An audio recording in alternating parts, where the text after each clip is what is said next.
Space is often considered the crossroads of science, exploration, and life itself, and it's chock full of mystery. There is a reason we call it the final frontier, after all.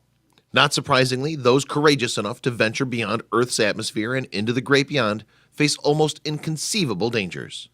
This was no more true than in the 1970s. Despite knowing the perils of outer space travel, including the possibility that anything could happen, three Russian cosmonauts still bravely and boldly took aim for the stars, and they paid the ultimate price for it.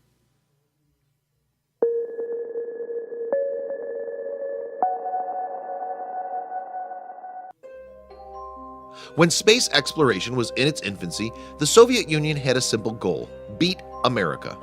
Doing so would go a long way in lifting the spirit of the Soviet people and bolster their place as the world superpower. In other words, the space race was heated. That's why the Soviet Union so badly needed their Soyuz 11 mission to be successful.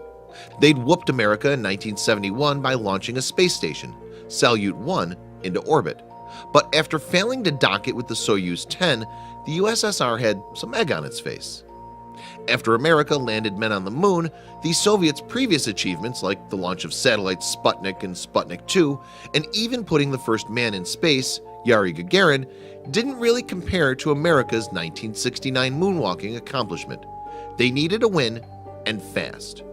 So in 1971, the Soviets desperately wanted to regain the upper hand and prove their fully operational space station wasn't just an ornament.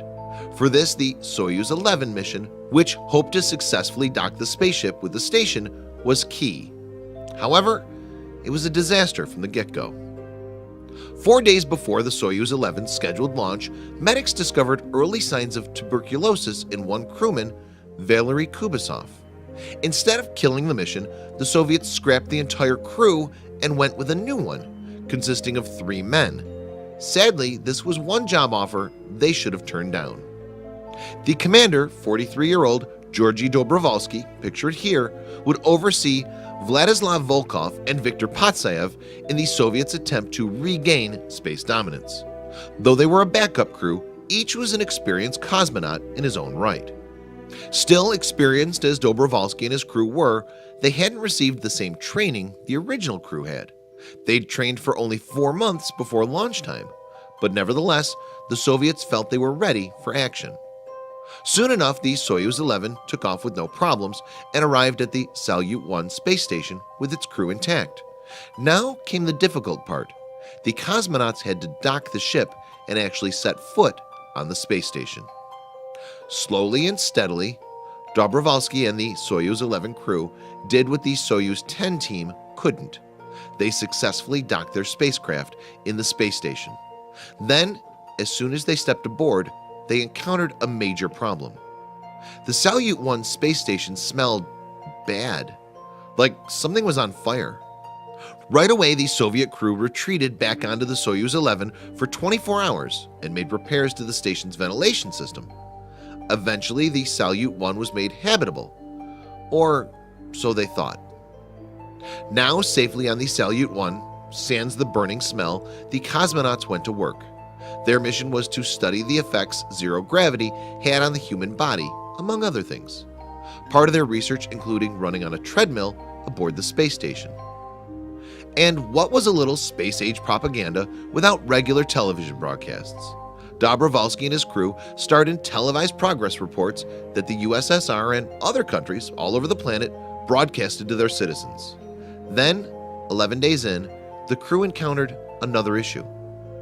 Again, the Soyuz 11 crew smelled something bad, and this time smoke accompanied the stench. Luckily, any panic didn't last long, and the crew was able to quickly locate the source of the smoke, a malfunctioning part, and fix the problem. All good, right?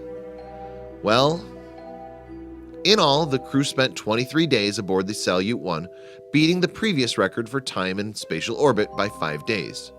With a record in hand and 141 separate experiments completed, it was time for Dobrovolsky, Volkov, and Patsayev to return home. The Soviet crew gathered up all their research, notes, recordings, and more, and loaded it onto the Soyuz 11. All in good health, they boarded their ship, undocked from the station, and readied the ship for re-entry into Earth's atmosphere. That's when everything went wrong. Dobrovolsky and his crew orbited Earth 3 times before initiating their descent. Mission Control radioed the team, cheerful to see them soon on Mother Earth. The commander's reply, "Thank you, be seeing you soon." From there, the Soyuz 11 crew initiated every landing procedure exactly right. The ship's rockets blasted for the correct length of time. The re-entry capsule successfully separated from the hull, and its parachute deployed. It appeared all was well.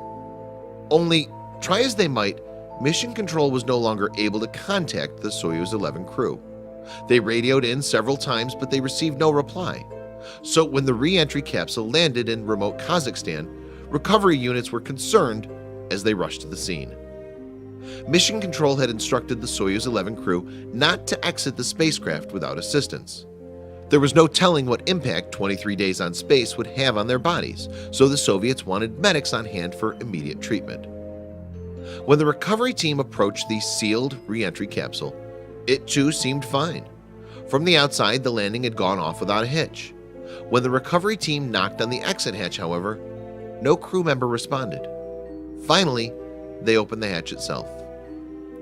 On opening the hatch, reported Russian official Kirim Kirimov in Space Safety magazine, they found all 3 men in their seats, motionless, with dark blue patches on their faces and trails of blood from their noses and ears.